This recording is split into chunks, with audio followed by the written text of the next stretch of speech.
যদনুচরিত লীলা কর্ণ পীযূষ বিপ্রুট সখী যদনা বিদূত দ্বন্দ্ব ধর্ম বিনষ্ট সপদি গৃহ কুটুম্বম দীনমুৎসৃজ্য দীন বহবহ বিহঙ্গা ভিক্ষুচর্যাং চরন্তি। सर्ववेदांत सार श्रीमद्भागवते दशम स्कंदे अष्टचत्वारिंश अध्याये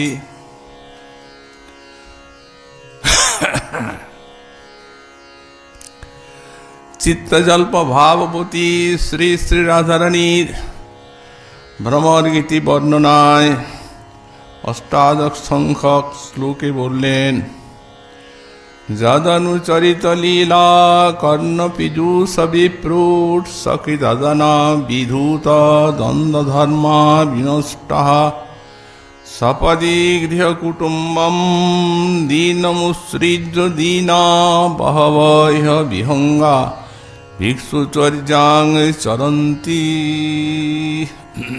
শ্রী রাধারানী চরণ সান্নিধ্যে গুঞ্জনরত ভ্রমরের প্রতি বলছেন, ওরে তোর সেই কপটি বন্ধুর চরিত্রের কথা বলি। যদনুচরিত লীলা, সে যা করে তাকেই মুনিগণ লীলা বলে বর্ণনা করে থাকেন। সে তার লীলা কর্ণ পীযূষ, শ্রবণেন্দ্রিয়ে অমৃতের মতো স্বাদু, কিন্তু ওরে মনপ্রীতিকর নয়, ফলাফল অতীব ভয়ঙ্কর। বলি শোন, বিপ্রুট সকিত দান, বিপ্রুট মানে এক ফোঁটা। সেই লীলার এক ফোঁটা যদি দূরের থেকেও কেউ একবার শোনে, তার কানে যায়, তো দ্বন্দ্ব ধর্মা বিদূত, দ্বন্দ্ব ধর্ম মিথুনাচার সে গুচে যায়, মিথুনাচার থাকে না। যে ব্যক্তি শোনে সে বিনষ্টা, সে লোকটা নষ্টই হয়ে যায়। ঈশ্বরী কিরূপে নষ্ট হয় বলে শোন বলি। সপদি গৃহ কুটুম্বম দীনমুৎসৃজ্য দীনা, সে লোকটা দীন হয়ে যায়, অতি দুঃখী দরিদ্র হয়ে যায়। এবং সপদি শীঘ্র সে দীনম গৃহকুটুম্বম উৎসৃজ্য, দীন দুঃখী গৃহকুটুম্ব, মাতা পিতা পুত্রবতী ভার্যা সন্তান ইত্যাদি সবকে ছেড়ে দিয়ে চলে যায়।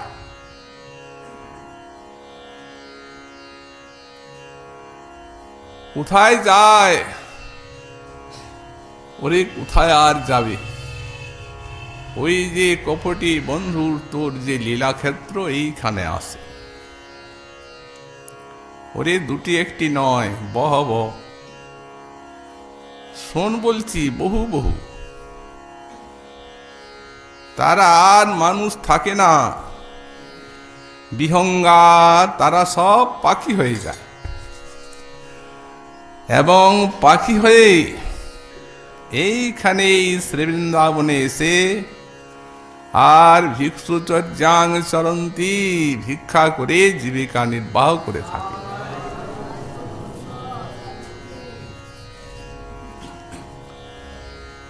দিব্যন্মাদের স্বভাবে শ্রী শ্রী রাধারানী ভ্রমরের প্রতি বলছেন, ওরে মধুপ, আমরা সাক্ষাৎ তার সঙ্গে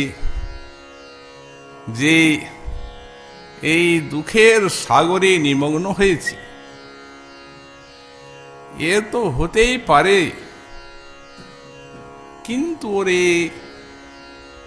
তার ওই একটু চরিত্রের কথা বলি, শোন। যারা তার চরিত্র এক ফোঁটা শুনে, ওরে তাদের দ্বন্দ্ব ধর্ম বিধূত হয়ে যায়, মিথুনাচার বর্জিত হয় এবং তারা এরূপ নিষ্ঠুর হয়ে থাকে এবং এইরূপ সেই লীলা কথার ফলাফল যে ত্রিবর্গলতার মূলকে উন্মিলন করে দেয়, উন্মিলিত হয়ে যায়।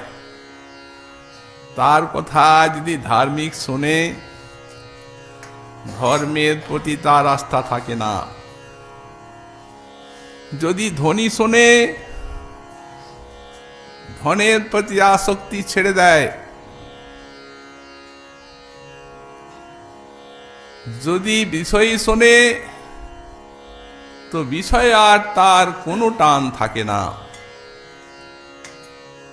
এই প্রকার ত্রিবর্গের মূল পর্যন্ত উৎখাত করে দেয় তোর বন্ধুর লীলা কথা চরিত। আর মিথুনাচার বর্জিত হয়ে যায়। মাতা পিতা শুনলে পুত্রের প্রতি মমতা ত্যাগ করে থাকেন। সন্তান যদি শোনে, মাতা পিতার প্রতি স্নেহ ভক্তি ত্যাগ করে থাকে। পতি যদি শোনেন, পত্নীর প্রতি প্রীতি ছেড়ে দেয়। পত্নী যদি শোনে, পতিকে ছেড়ে দেয়।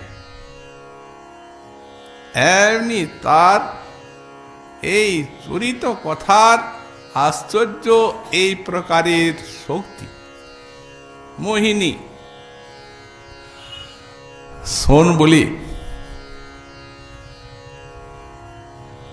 চরিত বলেছেন চরিত। এখন এখানে বুঝতে হবে যে এই কৃষ্ণের যে চেষ্টা সেটি দু প্রকার, একটি হচ্ছে কর্ম আর একটি লীলা। তো তিনি যে সব মুসলমানাদি কার্য করেন, তারাভার হরণ, সাধু রক্ষণ, অসুর মারণ, ধর্ম সংস্থাপন, এগুলি হচ্ছে সব কর্ম। আর লীলা স্বেচ্ছাতে যে পরিকরগণ সঙ্গে আনন্দে খেলা করেন, তার নাম হচ্ছে লীলা। স্বেচ্ছায়া হর্ষাৎ অনাসেনৈব সম্পাদিতা যা চেষ্টা সা লীলা। তো এই যে কর্ম আর লীলা, এর মধ্যে গোবিন্দ হচ্ছে লীলা পুরুষোত্তম, তার মধ্যে কর্ম নাই। যদি কেউ বলেন অসুর মারণ আছে, ওটা কৃষ্ণের কাজ নয়, ওটা বিষ্ণুর কাজ। স্বয়ং ভগবান শ্রীকৃষ্ণের বিগ্রহে থেকে বিষ্ণু অসুর মারণটা করেন। কৃষ্ণের হাতে হয়, কিন্তু হাতে হয় বলে সেটিও মাধুর্য মণ্ডিত হয়েই প্রকাশ পায়। মধুর ঐশ্বর্য মাধুর্য এই জন্যই ব্রজে বলা হয়েছে। খেলার ভিতরেই তিনি অসুর মারণাদি করেন, কাজটা কিন্তু বিষ্ণু। এর কেবলই মধুর মধুর লীলা, খেলা। তো কর্ম যে তারও শক্তি আছে।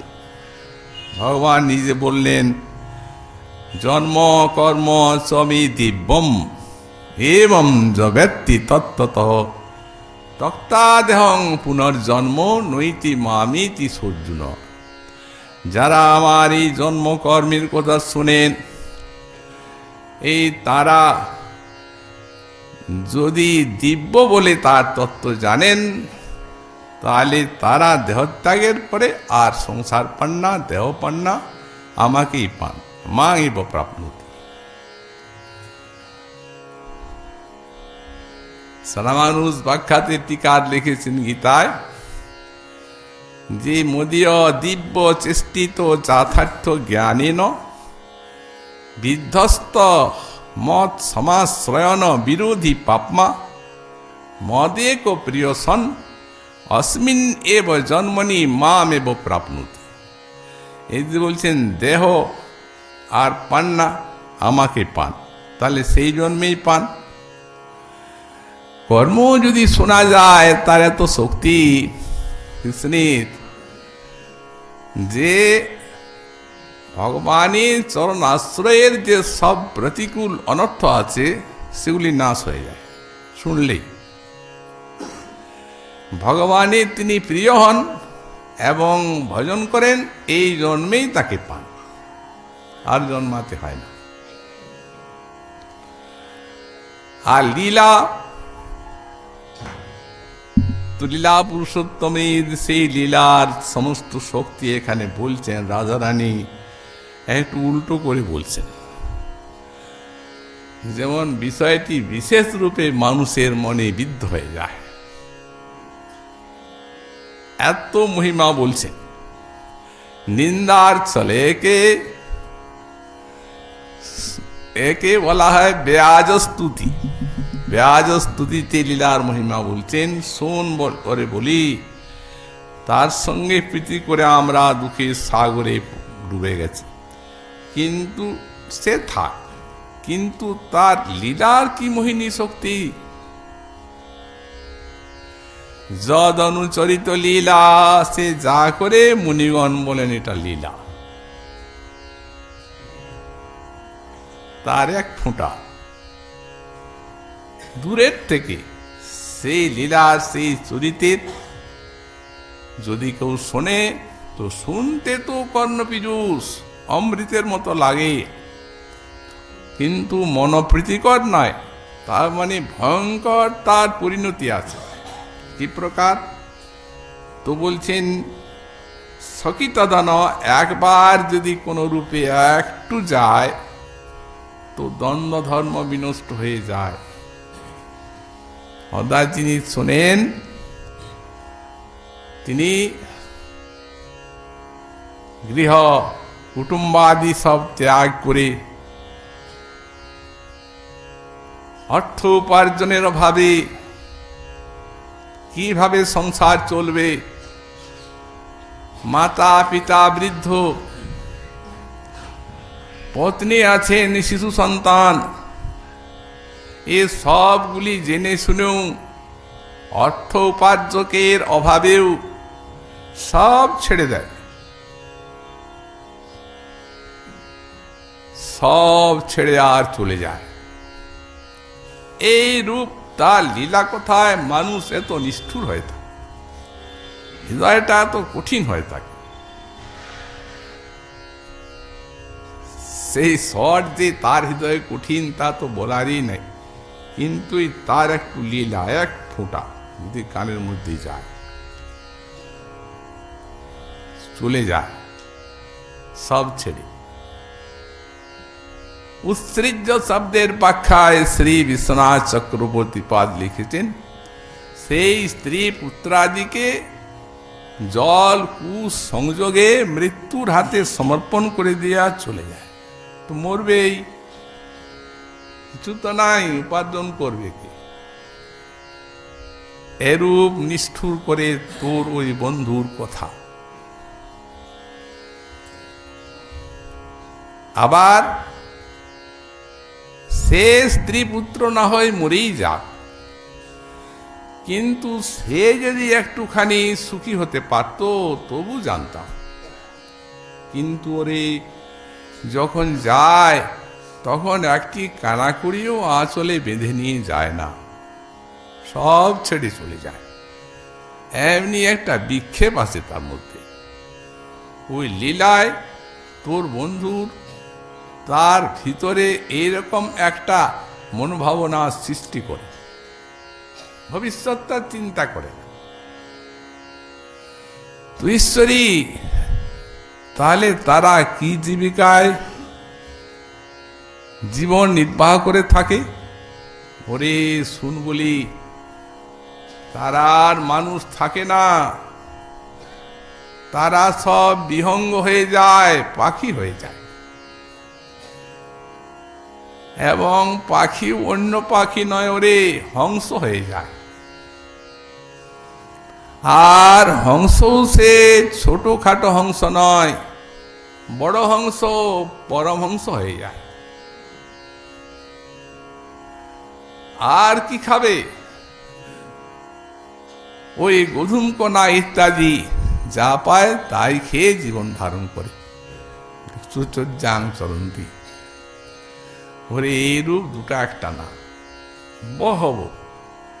যে শুনছে, যে শুনবে, এবং যারা যারা শুনেছেন সবারই দশা করে ওর লীলা।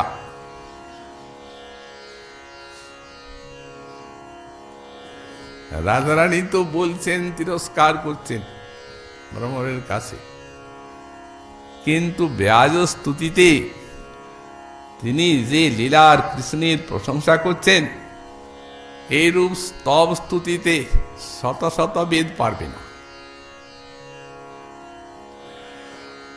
ওনার প্রশংসার দিকটি হচ্ছে এই যে কৃষ্ণলীলাতে এমন একটি অভূতপূর্ব মাদকতা আছে, শক্তি আছে, তার কৃষ্ণের প্রতি এমন আবেশ জাগায় যে লীলা শ্রবণ মাত্রে লাগে তো অমৃতের মতো স্বাদু, এবং সব ইতর বস্তুতে তার অনাস্থা জন্মে যায়। সব এই জগতের যত সব পার্থিব বস্তু আছে, পার্থিব বস্তুর মোহ কেটে যায়। ভগবানে এমন আসক্তি জাত হয় যে সব পার্থিব বস্তুর মোহকে ত্যাগ করে, আর তার বৃন্দাবনে যে সৎসঙ্গ, তারপরে কথা শ্রবণাদি, ব্রজবাসী সৌভাগ্য লাভ এবং ভাগবত পরমহংস পদবী লাভ হয়ে থাকে। এত দূর পর্যন্ত এক ফোঁটা কথার এমনি শক্তি, লীলা কথা এত আস্বাদন। বিশ্বনাথ চক্রবর্তী পাদ লিখেছেন, মনে করুন অনেক প্রচুর মিশ্রিত ধুতুরার বীজ যদি একসঙ্গে মিশিয়ে দেওয়া হয়, পেটে দেওয়া হয়, খুব স্বাদু লাগে। কিন্তু যে ধুতুরার বীজ আছে, এই জন্য মাথাটা ঘুরায়, এমন একটা আবেশের সৃষ্টি করে যে অন্য সব আবেশ ভুলিয়ে দেয়। তো তেমনি আস্বাদন করতে তো কর্ণপীযুষ অমৃতের মতো লাগলো, আর এর কাজটি হচ্ছে কি, ওই শ্রীকৃষ্ণের আবেশ এমন জন্মালো যে অন্য আবেশ সমস্তই হৃদয়ের থেকে বিদূরিত হয়ে গেল। এই জন্যেই ভাগবত বলেন, তদেব রম্যম রুচিরং নবম নবম, তদেব সৎসৎ মনুষা মহোৎসবম, তদেব শোক বিশোষণং নিনাং যদুত্তম শ্লোক যশোনুগীয়তে। সুতমুনি, তদেব রম্যম রুচিরম নবম নবম, বললেন এই যে শ্রীকৃষ্ণের লীলা, এ রম্য রমণীয়, রুচিরম মধুরাতি মধুর, নবম নবম ক্ষণে ক্ষণে নব নবায়মান। আর এ তো হলো আস্বাদনে, আর আনুষঙ্গিকভাবে শোক বিশেষণম নিনাম, সমস্ত এই পার্থিব শোক অর্থাৎ সংসারের মোহ সব কেটে যায়। যদুত্তম শ্লোক যশোনুগীয়তে, এই উত্তম শ্লোকের যশ, তার এই প্রকার শক্তি, এত মাধুর্য আছে। পিবন্তি যে ভগবত আত্মন শতাং কথামৃতম শ্রবণপুটেষু সমৃতম পুনন্তিতে বিষয় বিদূষিতা স্বয়ং ব্রজন্তি তচ্চরণ সরুহান্তিকম। এক ফোঁটা পান করলেন আর সব অন্য বাসনা হৃদয়ের থেকে দূরীভূত হয়ে গেল, প্রেম লাভ করলেন, সোজা ভগবানের চরণে চলে গেলেন। এমন সাধনা আর নাই। ভক্তি সাধনার মধ্য ইল্লা শ্রবণের মহিমা। শুধু সাধনাই নয়, এটা সাধ্য। যদি বলেন কি করে জানলেন, ভাগবতেই তার প্রমাণ আছে। ধ্রুব মহাশয় কঠোর সাধনা করলেন, ভগবান প্রসন্ন হলেন, দর্শন দিলেন তাকে, বর চাও। উনি কি বর চাইলেন? বলছেন, প্রভু ভক্তি মুহু প্রবহতাং তৈবে প্রসঙ্গ ভূয়াত অনন্ত মহতাং মলাশয়ানম येनंजुसोल বনমুরু ব্যসনং ভবাব্দিম নেশ্যে ভবত গুণকথামৃতপানমত্ত। প্রভু আমি সাধু সঙ্গ চাই। এ কি ধ্রুব, কি বলছো? ওরা তো সাধকে, প্রথম অবস্থায় তাদের সাধু সঙ্গ। তুমি সিদ্ধ হে, সাধনা করে তুমি প্রেম পেয়েছো, আমাকে পেয়েছো, এখন আমার সেবা চাও, আমাকে চাও। না হয় ধর্ম অর্থ কাম মুক্তি, যেগুলি লোকে পুরুষার্থ বলে সেগুলি চাও, তুমি সাধন চাচ্ছ। বললেন, প্রভু ওগুলো আমরা চাই না, ওরা আপনি আমাদিগকে চায়, ধর্ম অর্থ কাম মুক্তি। আর তোমাকে নিয়ে কি করব?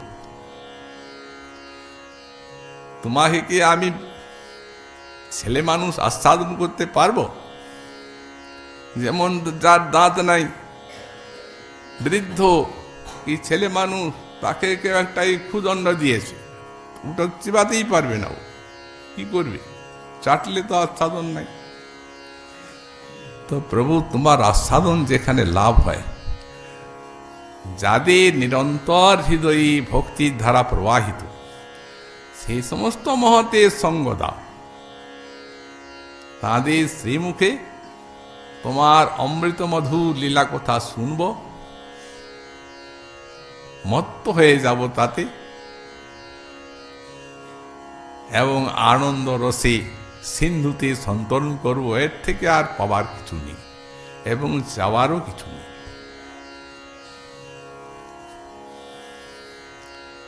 যখন শ্রীরামচন্দ্রের হয়ে গেল সেই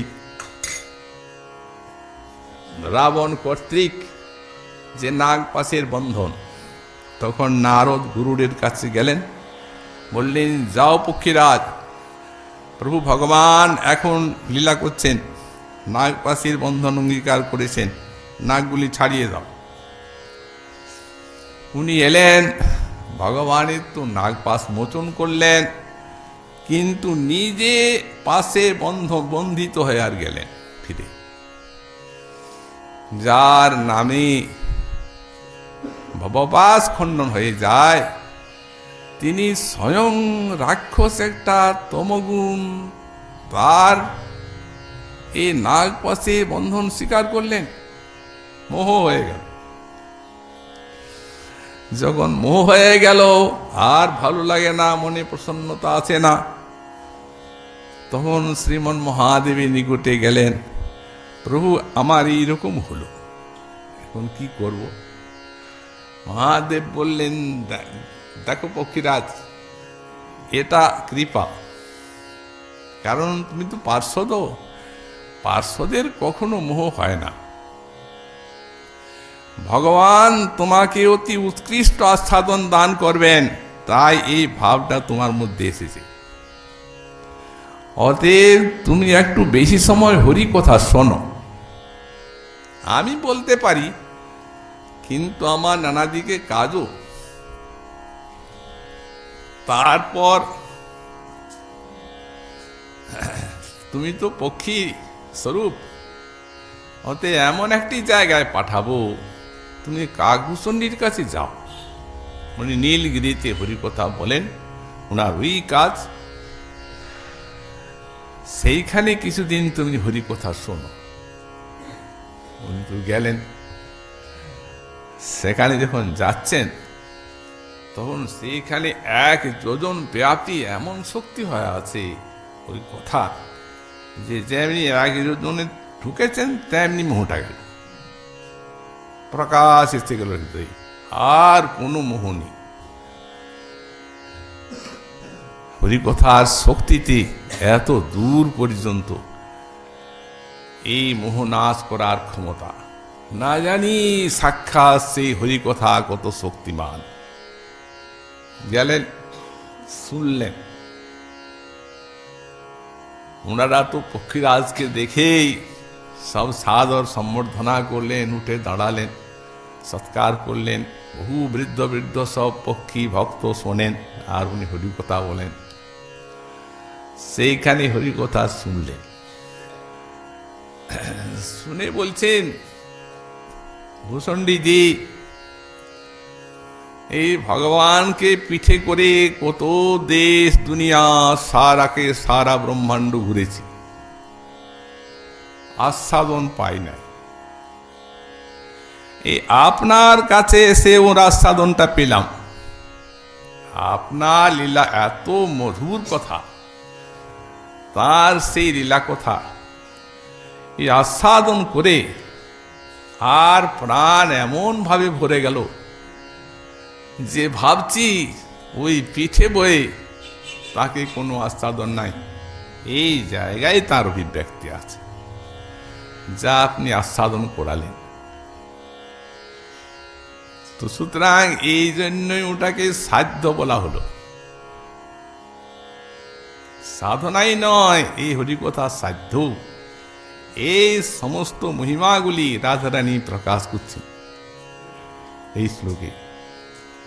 1 ফোঁটার এত শক্তি, আর যারা নিশিদিন আস্বাদন করছেন তাদের আর কথা কি আছে। এই শ্লোকে উৎসাহীপাদ বললেন, অভিজল্পিত ভঙ্গ্যা তাগু চিতি তস্য খগানামপি খেদনাৎ যত্র সানু স্বয়ং প্রোক্তা তৎ ভবেৎ অভিজল্পিতম। বললেন, ভঙ্গিতে খগানামপি খেদনাৎ, অর্থাৎ পক্ষীকেও যখন খেদ প্রদান করে তখন মানুষের কথা আর কি আছে। বললেন, অলৌকিক এই সেটা ত্যাগ করা উচিত, ত্যাগ উচিতি, এটা ভঙ্গিতে প্রকাশ করা হলো। এটি সানুসং মানে সানুতাপম, অনুতাপের সঙ্গে যা বলা হয় তাকেই অভিজল্পিত বলা হয়ে থাকে। এই অভিজল্পিত নামক চিত্রজল্প এখানে। তারপরে এখন আজল্পের কথা বলছেন। বয়ামৃতমিব জিম্মবাহিতং শ্রদ্ধানা কুলিকরুতমিবাজ্ঞা কৃষ্ণবদ্ধু হরিণ্য দাদিষু রসকৃতে তৎ নখস্পর্শ তীব্র স্মররুজ উপমন্ত্রীন ভন্যতামন্যবার্তা।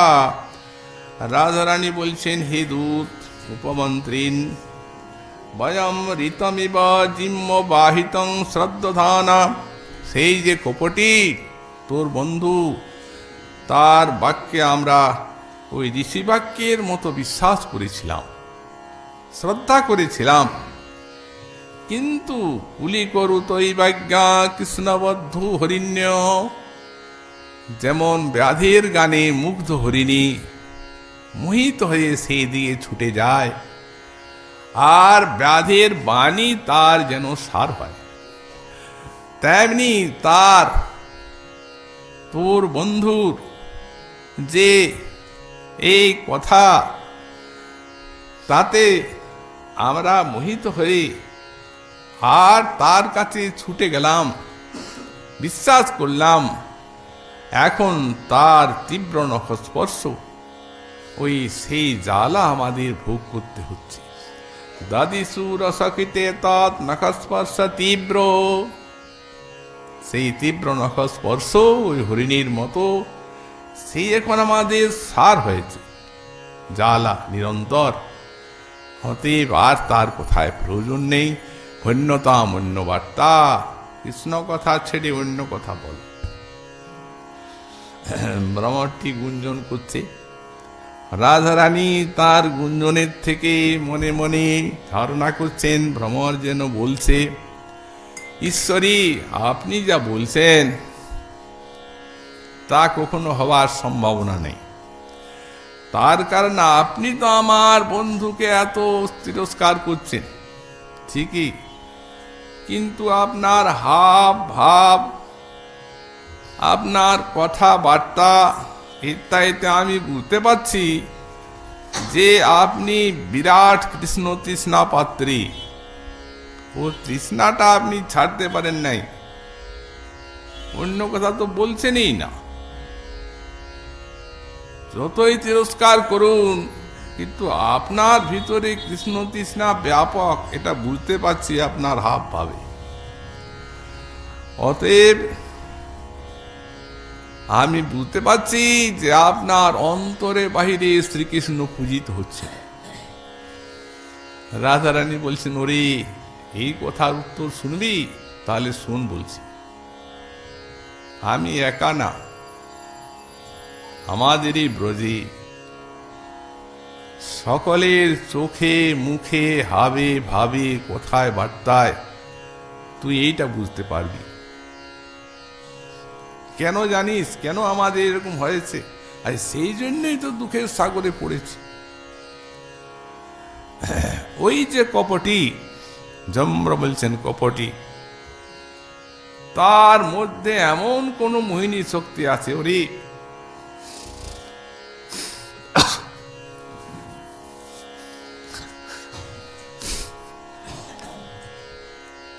আমরা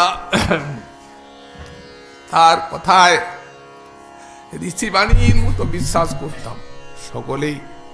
সে কথা বলার এমন ভঙ্গি আর তার কথার এইরূপ মাধুর্য আর সেই কথার মোহিনী শক্তি যে আমরা ঋষিবাণীর মতো বিশ্বাস করেছি আর এই দুঃখে পড়েছি। শোন বলছি, অনেক কথা, তার অনেক প্রমাণ আছে। একটা কথা বলবো,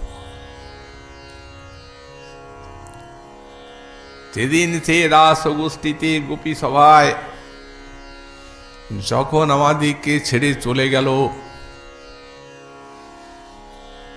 বহু কষ্ট দিল, কেঁদে কেঁদে আমরা অস্থির হয়ে গেলাম। শেষে দর্শন দিল। যখন দর্শন দিল তখন আমরা তাকে নিজের কথাই আমাদের কাছে স্বীকার করলো যে সে অকৃতজ্ঞ। আমরা যখন তাই তাকে বললাম, তখন ওর গোললগ্নি কৃতবাস কাঁদছে। কানতে কানতে ওই গোললগ্নি কৃতবাসে এমন কথা বলল, ন পারিহম নিরবৈদ্য সংযুজাং সসাধু কৃত্যম ত্রিবুধাও সা পিব যা মা ভজন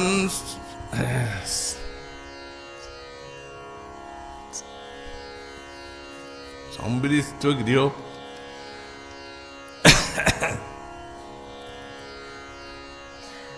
ওরে তখন কানতে কানতে বলেছিল কি, ন পারিহং নিরবৈদ্য সংযুজাং সসাধু কৃত্যং বিবুধাউ সা পিব জামা ভজন দুর্জর গেহ শৃঙ্খলা সংবৃষ্ট তদব প্রতিজাতু সাধুনা। হে ব্রজদেবীগণ, তোমাদের ভজন অতুলনীয়। এই ভজন কারো ব্যাখ্যা করার শক্তি নেই, কারণ তোমরা আমার সুখের জন্য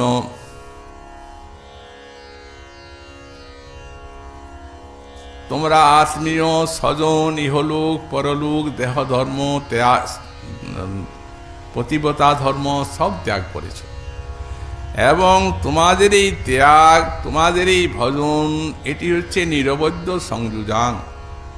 নিরবৈদ্য সংযুজাং কেন বললেন? প্রত্যাদি স্পর্শাভাবেন নিরবৈদ্যম, প্রতি কোনো দেখতেও পায় নাই। অতএব পতি প্রভৃতি স্পর্শের অভাবে তোমাদের এই নির্মল সংযোগটিকে নিরবদ্ধ বলছেন। নিরবদ্ধ এতে কোনো প্রকারের কিছু নিন্দা নেই, অনিন্দিত সংযোগ। তো তোমরা এত সমস্ত ত্যাগ করে যে আমার ভজন করেছো, এটা আমার সুখের জন্য, আর অন্য কিচ্ছু নেই।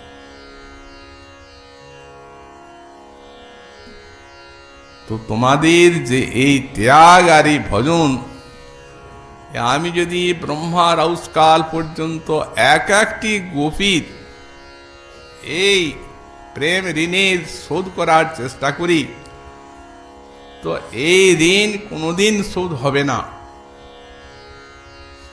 বাড়বে। এই বাড়বে কথাটিকে সোজাসুজি না বলে একটু ঘুরিয়ে বললেন। বললেন আপনাদের সৌশীল্যে এর প্রতিকার হোক, এই কথা বললেন। যেন তিনি প্রতিকার চান। এত ঋণী হয়ে গেছেন, ঋণী হয়ে কে থাকতে চায়? কিন্তু ঋণের শোধ তো করা চাই, তবে তো মন ভালো লাগবে। ওই কথাটাকে উনি বলছেন আপনাদের সৌশীল্যেই এই ঋণের প্রতিকার হোক, সাধারণ কথা না। কি বলেছেন? আমার সুখের জন্য আপনাদের যে নির্মল ভজন, সেইটি সৌশীল্য। এর আগেই তো নিজেই বললেন। তাহলে সৌশীল্য মানে কি? সৌশীল্য মানে আপনারা এমনি ভজন করবেন আমার নির্মল, নিজের দিকটা শূন্য, নির্মল গোপী প্রেম, আত্মেন্দ্রীয় সুখবাঞ্ছা নাহি গোপীকার, কৃষ্ণে সুখ দিতে করি সঙ্গম বিহার। কৃষ্ণ লাগি আর সব করি পরিত্যাগ, কৃষ্ণ সুখ হেতু করে শুদ্ধ অনুরাগ। এই যে শুদ্ধ অনুরাগ, এর কোনো প্রকার প্রতিকার নাই কৃষ্ণের কাছে। কারণ যিনি ভক্তের এক বিন্দু জল আর এক পত্র তুলসীর আত্মবিক্রয় করেন, তাও ঋণী থেকে যান। সেই অনুপাতে যদি এইটা দেখা যায়, তো হবে কি? তোরে এইভাবে ওই আজ হবে না, শেষ, আজ নিয়ে যাও, কাল আরতি হবে, একটু বাকি আছে।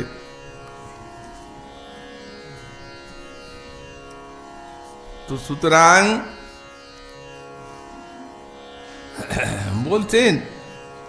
বলছেন যেহেতু এইভাবে সে কানতে কানতে আমাদের নিকটে ওরে বলেছিল, বিশ্বাস না করার তো কোনো উপায় নেই। তো এইরূপ কত শত বাণী, আর সেই বাণীগুলির ব্যভিচারও কতবার হয়েছে, কিন্তু ওরে আমরা তার বাণীতে এতই মোহিত হয়েছি যে আমরা তার আশা ছাড়তে পারি। শেষকালে ওরে কি হয়েছিল, আমরা তার বধূও হয়ে গেছিলাম, সব ছেড়ে একান্ত তারই হয়ে গেছিলাম। এই জন্যই রাধারানীর বাণী, বন্ধু আমারই কহিছু কি, তোমার প্রীতি ভাবিতে ভাবিতে না। বন্ধু কি আর বলিব আমি, জীবনে মরণে জনমে জনমে প্রাণনাথ হইও তুমি। তোমার চরণে আর আমার পরাণে বাঁধিল প্রেমের ফাঁসি, তাই এক প্রাণ হইয়া আমি তোমারই হইয়া একান্ত হইলাম দাসী। ভাবিয়াছিলাম এতিন ভুবনে আর মোর কেহ আছে, কিন্তু রাধা বলি কেহ শুধাইতে নাই, দাঁড়াবো কাহার কাছে। মা আছেন, বাবা আছেন, কোটি কোটি সখী আছেন, রাধার ভাব আছে, আপনারা সব আছেন, অনন্ত কোটি ভক্তের সমাজ, সকলেই তো উনি প্রাণ। কিন্তু কেমন ভাবে কৃষ্ণ এই কথা বলছেন, কিভাবে তার চরণে শরণাগত হয়েছে। সাধারণ একটা জীব শক্তি তো না, মহালক্ষ্মী স্বরূপিণী, সবার উপরে যার থেকে তত্ত্ব আর নেই, কৃষ্ণ যার আরাধক। কিন্তু কিভাবে তিনি শরণাগত হয়েছেন? রাজা বলি, কেহ সুধাইতে নাই দাঁড়াবো কাহার কাছে, একুলে ওকুলে দুকুলে গোকুলে। আপনা বলিব কায়, শীতল ভুলিয়া লইনু শরণ, ও দুটি কমল পায়। না ঠেলি ছলে অবলা অখলে, যেহ উচিত তোর, ভাবিয়া দেখিনু প্রাণনাথ বিনে গতি যে নাহি কুমোর। দণ্ডের নিমিষে যদি নাহি দেখি, তবে সে পরাণে মরি। জ্ঞানদাস কহি পরশ রতন, গলায় গাঁথিয়া পড়ি। মনে হয় স্পর্শ রতনের মতো তোমাকে গলায় গেঁথে পড়ে থাকবো, আর নির্জনে তোমাকে যুগান্ত ধরে দেখব, তবু আশা মিটবে না। এইভাবে শরণাগত। তাই ভ্রমরের প্রতি বলছেন, ওরে তারই হয়ে গেছিলাম। কিন্তু ওই যে তার বাণী, তাতে বিশ্বাস করে আমাদের কি ফল হলো? দৃষ্টান্ত দিচ্ছেন, বলেন বা ব্যাজ যে বনে গান গায় হরিণীগুলিকে আকর্ষণ করার জন্য। এত মধুর গান যে হরিণীগুলি সেই সুরে লুব্ধ হয়ে ছুটে যায়, যেমনি গেল তেমনি বান, মৃত্যু। আমাদের সেই অবস্থা ওরে। ভ্রমর যেন বলছে, ঠাকুরানী কি বলেন? আরে হরিণ সে তো বনের পশু, আর আপনারা হচ্ছেন এই মানবী গোপী, জ্ঞান বুদ্ধির দেহ আপনাদের, তাদের সঙ্গে নিজের দৃষ্টান্ত দিচ্ছেন।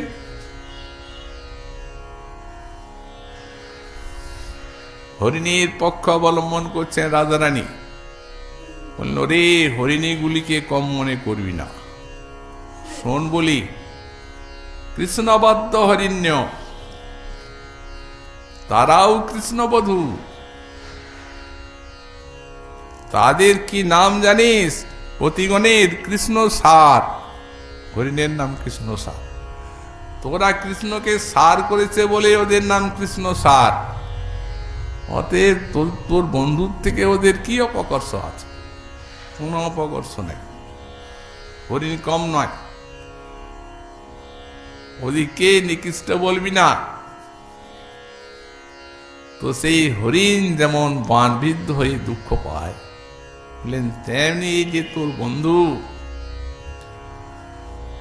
সেই প্রকার আমাদের হৃদয়ে বানবিদ্ধ করেছে। ঠাকুরানী, আপনার কথা বুঝতে পারছি না। আরে আমার বন্ধু কি বানবিদ্ধ করলো? তখন বলছেন, ওরে তাদিসু রসক্রতে তৎ নখস্পর্শ তীব্র। ওই যে তীব্র নখস্পর্শ, তার এখনো আমাদের শরীরে তার নখের দাগ আছে।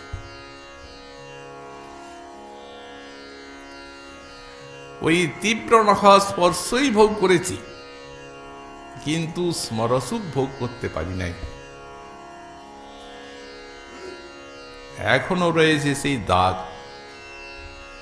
যখন সেই দাগগুলো দেখি, তখন কি প্রচন্ড পিপাসায় আমরা কাতর হয়ে পড়ি। এখনো সেই দাগ আমাদের দুঃখ দেয়।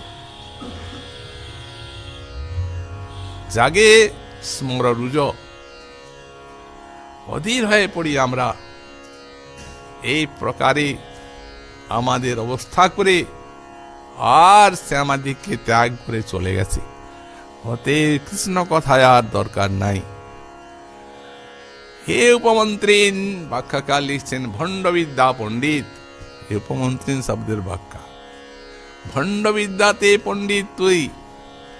ভন্যতাম অন্য বার্তা, কৃষ্ণ কথা ছেড়ে দিয়ে অন্য কথা বল, আর কৃষ্ণ কথা শুনবো না। নির্বেদে রাজারাই কৃষ্ণ কথা শুনতে চাই না, ভন্যতাম অন্য বার্তা। এই ভাব নিয়ে সেই দিব্যন্মাদে মহাপ্রভু বললেন, ছাড়ি কৃষ্ণ কথা অধন্য, কহ অন্য কথা ধন্য। যাতে কৃষ্ণের হয় বিস্মরণ। ছেড়ে দাও ওর কথা, অধন্য কথা শুনবো না, এইভাবে কহ অন্য কথা ধন্য। এখন ধন্যতামন্য বার্তা, অন্য ধন্য কথা বলো, অধন্য কৃষ্ণ কথা শুনবো না। যাতে কৃষ্ণের হয় বিস্মরণ, যাতে কৃষ্ণকে ভুলতে পারি। না ভুললে বুঝেছি আমাদের কোনো সুখ নাই, এখন ভুলতে হবে। ভুলবেন কোথায়? যেমনি বলেছেন ছাড়ি কৃষ্ণ কোথাও ধন্য, বলো কথা অন্য কথা ধন্য। যাতে কৃষ্ণের হয় বিস্মরণ, কহিতেই হইল স্মৃতি, তখন চিত্তে হইল কৃষ্ণ স্ফূর্তি। একবারে কৃষ্ণ হৃদয়ে এসে গেলেন, স্ফূর্তি হয়ে গেলেন। সখীকে কহে হইয়া বিস্মিতে, ওগো যাহে শাড়ি চাহিতে, সেই শুইয়া আছে শীতে। কোনমতে না পারি ছাড়িতে, ও তো হৃদয়ে শুয়ে আছে, ভক্ত ছাড়া যাবে না।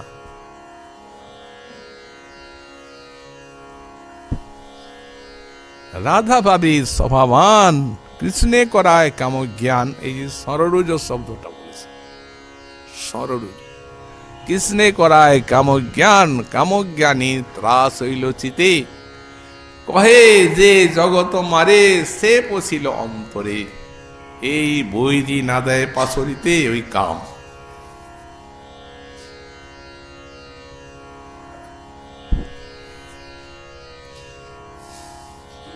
হা কৃষ্ণ প্রাণধন, হা পদ্মলোচন, হা দিব্য সদ্গুণ সাগর।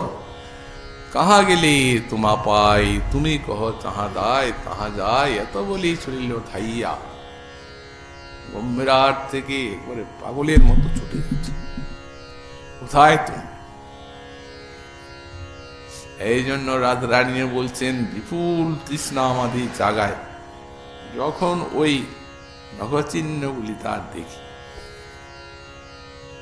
তাতে ভণ্ডবিন্দা পণ্ডিত কৃষ্ণ কথা ছেড়ে অন্য কথা বল। গোসাই পাদ বললেন এটি আজ অল্প জম্ব্যং তস্যাদ্যত্তঞ্চ নির্বেদাৎ যত্ত কীর্তিতম ভঙ্গান্য সুখদত্তঞ্চ স আজ অল্প উদয়িত। বলছেন তার যে আরতি দত্ত নির্বেদ বসত,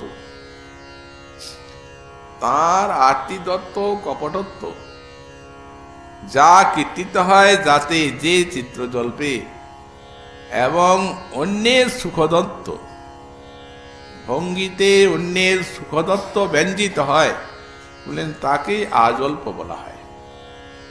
এই চিত্রজল্পের মধ্যে এই আজল্পটি, এই শ্লোকে সে রাধারানী বর্ণনা করলেন। তারপর আবার দুটি চিত্রজল্প শ্লোক বাকি থাকলো। আমরা চেষ্টা করব আগামীকাল যাতে আমরা তা সাধন করতে পারি। আর আজকে পরমারাধ্য শ্রী শ্রী গুরু মহারাজের এই তিরোধান তিথির অধিবাস মহোৎসবের আপনারা